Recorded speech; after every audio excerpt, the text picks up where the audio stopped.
안녕하세요. 오늘은 계란 장조림을 만들어 보도록 할 건데요. 먼저 계란을 씻어주시고 물에 잠길 정도로 담아주신 후 삶아주세요. 그리고 계란을 삶을 때 식초랑 소금을 좀 넣어주시면은 나중에 이제 계란 껍질을 벗기실 때 잘 벗겨지거든요. 이렇게 뿌려서 한번 계란을 삶아 보도록 할게요. 오늘은 집에 있는 재료로 한번 반찬을 만들어 보도록 할 건데요. 계란이 많아서 계란 장조림을 한번 해보겠습니다.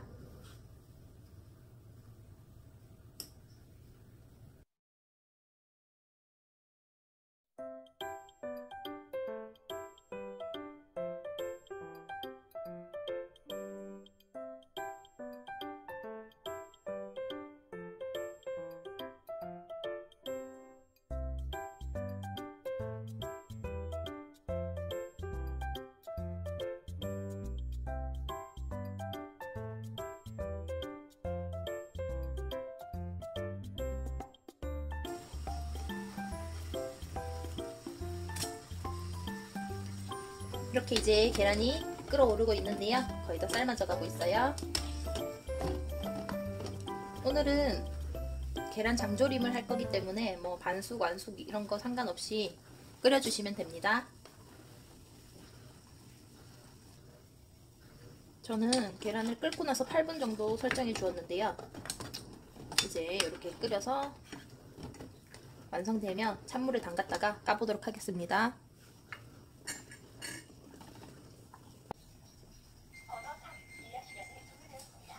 자, 이제 계란 삶은 게 다 완성됐는데요. 한번 씻어서 까보도록 하겠습니다.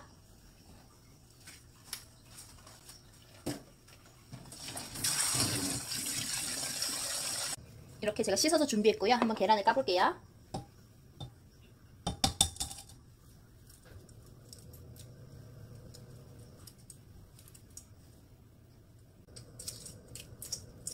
계란이 이렇게 잘 삶아졌는데요.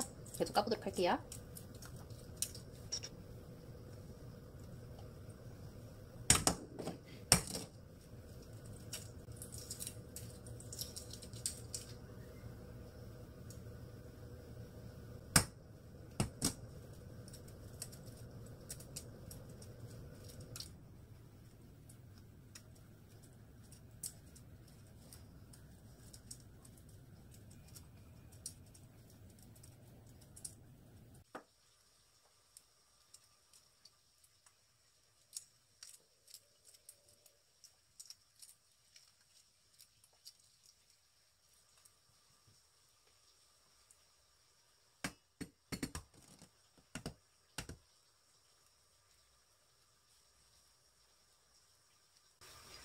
이렇게 계란을 다 까주었고요. 이제 씻어서 준비해 볼게요.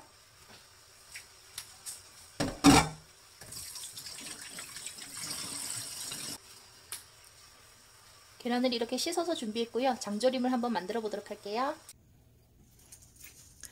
이제 계란을 다 손질해 주셨으면 이렇게 계란이 물에 잠길 정도로 물을 부어주고요. 계란 장조림을 한번 만들어 보겠습니다. 물을 이렇게 부어주시고요. 이제 간장을 넣어 볼게요. 진간장 넣어 볼게요. 이게 한 2숟갈 기준 되거든요.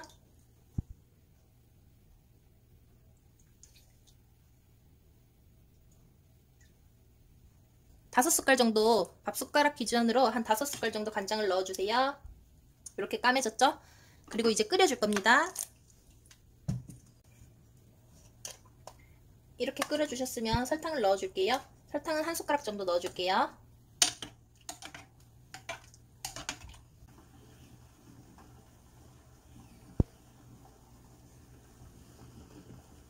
이렇게 이제 간장이 끓고 있는데요. 그러면은 다진 마늘을 넣어줄게요. 통마늘을 좋아하시는 분들은 통마늘 넣어주셔도 됩니다.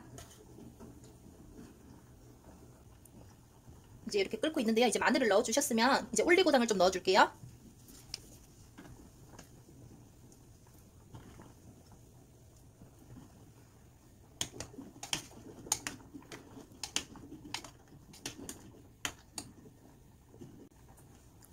올리고당은 2스푼 정도 넣어주시면 될 것 같아요. 올리고당 이제 넣고요. 이제 졸여보도록 할게요. 그리고 저는 나중에 지금 집에 버섯이 좀 있어서요. 작은 이 버섯을 또 넣어보도록 할게요. 버섯이 없으시면 그냥 안 넣으셔도 돼요. 저는 있어서 넣는 겁니다. 버섯도 장조림을 해놓으면 쫄깃쫄깃하게 맛있거든요. 그래서 저는 버섯이 있어서 넣어볼게요. 이제 국물이 없을 때까지 졸여주셔야 되는데요. 저는 이제 계란으로 장조림을 하는데 메추리알도 똑같이 이렇게 장조림 하시면 되거든요.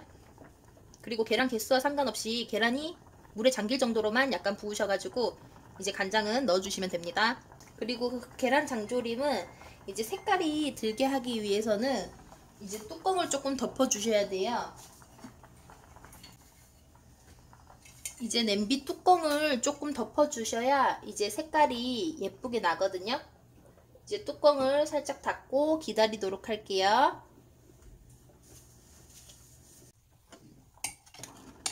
계란이 잘 졸여지고 있는데요. 이제 버섯을 넣어 보도록 할게요. 버섯은 작은 거라서 그냥 통째로 넣어줄게요.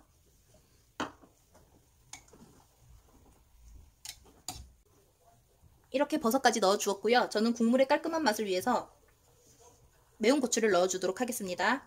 매운 고추는 이제 뭐 저는 집에 얼려놨던 걸 쓸 거고요. 이거는 이제 이렇게 양쪽 끝만 제거해서 이제 맛만 내고 맨 마지막에 건져낼 거예요. 이렇게 청양초를 넣어줘서 같이 끓여주시면 국물이 이제 약간 매콤한 맛도 있고요. 이제 깔끔하게 맛있습니다. 이제 매운맛을 안 좋아하시는 분들은 안 넣어주셔도 돼요. 저의 개인적인 입맛입니다.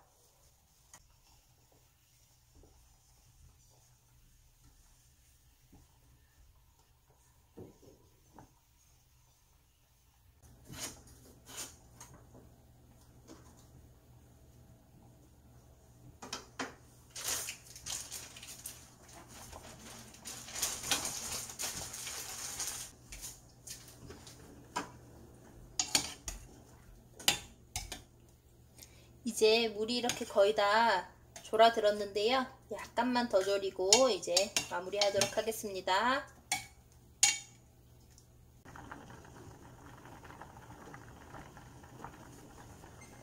이제 이렇게 다 끓여 주었으면요. 아까 넣었던 매운 고추를 건져서 버려줄게요.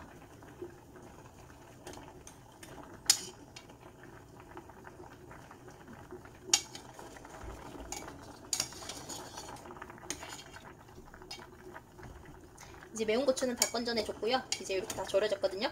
이렇게 보시면 버섯도 이렇게 예쁘게 졸여졌고요.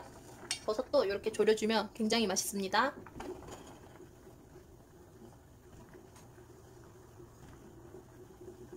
계란도 이렇게 예쁘게 졸여졌습니다.